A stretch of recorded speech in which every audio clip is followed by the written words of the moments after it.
Hi, welcome to my channel. I'll be showing you how to make this fun beaded hat. It's a really simple construction, just one flat rectangle that's later sewn up, which makes it a great project for a beginner. It's made using just one stitch, a basic crochet slip stitch, but it has the look of a knitted piece and it's super stretchy. To make this hat, you'll need the following supplies. I'll put additional information and links in the description. You'll need some yarn. I'm using one skein of this size 5 bulky weight wool roving. This gives me just enough yarn for an adult size hat that's on the small to extra small side.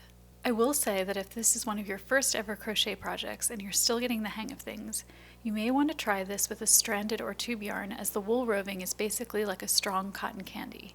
If you need to undo your stitch work for any reason, it can be difficult to remove and it pulls apart easily. But the wool is super warm and the roving gives the stitch work a nice fuzzy halo, which I really like for this hat. I'm using a hook that's 2 sizes larger than what's recommended on the yarn label because the knit stitch is a very tight and thick stitch. I could go even bigger than that, but I stuck with a US size L or 8mm hook. You may want to do a test swatch to see what you like best. You'll also need a pair of scissors, some safety pins, and your choice of beads. I got this big assortment bag that's filled with lots of fun and colorful beads. The last supply is a needle. You'll need a needle that can fit through the hole of the smallest bead you plan to string, plus extra room for the yarn. In my case, I'm using a rather small needle. To help me thread the yarn, I used a piece of clear tape folded over just once and then cut it at an angle so I can easily feed the pointy end through the eye. Then I cut the tape off. Once you thread the needle, it's time to start adding your beads. I used about 70 beads for my hat. I found it worked best to string a handful on and then slide them down a ways before stringing more. You'll want to end up with about 3 or 4 yards of yarn on your free end to start crocheting with. Then remove the needle and grab your hook. Make a slip knot. The way I do it is I make a crossover and then pull the yarn through the center. Then place it on your hook and give it a tug to tighten. Then make a chain by wrapping your yarn over the hook and pulling through. That's the first chain. Continue chaining until you reach the desired length. My hat measures about 9 inches or 32 centimeters high, and I made 32 chains. Push your beads further down if they get too close to your work. When you get to the length you want, it's time to start the next row. You can see here I've got the first chain, and this right here, the second chain, is where you want to work. You'll make a slip stitch into that second chain from your hook. Every time you start a new row, that's where your hook goes. To make a slip stitch, insert your hook, and wrap the yarn over the hook and pull through both the loops that are on your hook. It may be easier to do it one loop at a time.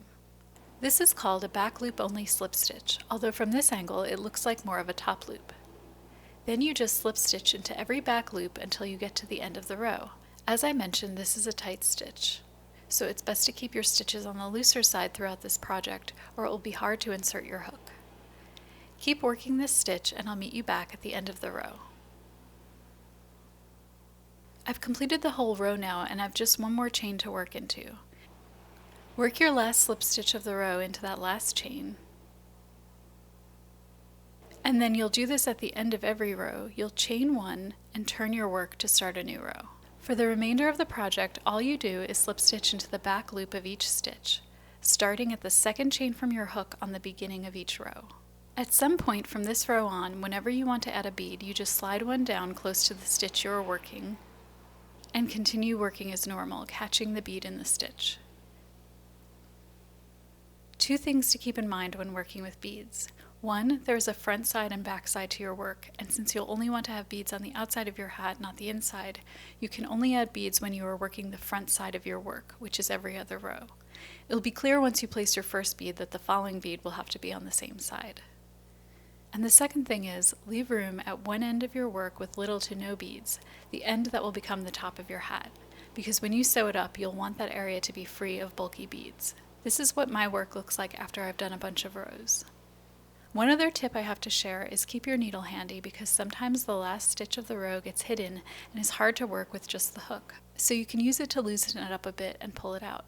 Especially if you're new to crochet, it can be easy to overlook this last stitch, and you don't want to skip it or your rows will keep getting shorter. I stopped my work once my panel measured 14.5 inches or 37 centimeters wide. That's the measurement unstretched. To seam up the work, line up your working end to your starting end with the beads facing out like this. If it helps, you can add safety pins to keep the stitches aligned. You'll be slip stitching the two sides together by going in through the back loop and out through the front loop of the stitch on the opposite side. Insert your hook into the back loop and then this front loop. You'll have 3 loops on your hook. Then yarn over and pull through all the loops. Repeat this until you get to the end of the row. Make sure you also join the last stitches that are often slightly hidden, as I mentioned earlier. Then chain 1 to bind off. And cut your yarn, leaving a tail. Pull the yarn through and give a tug to tighten it.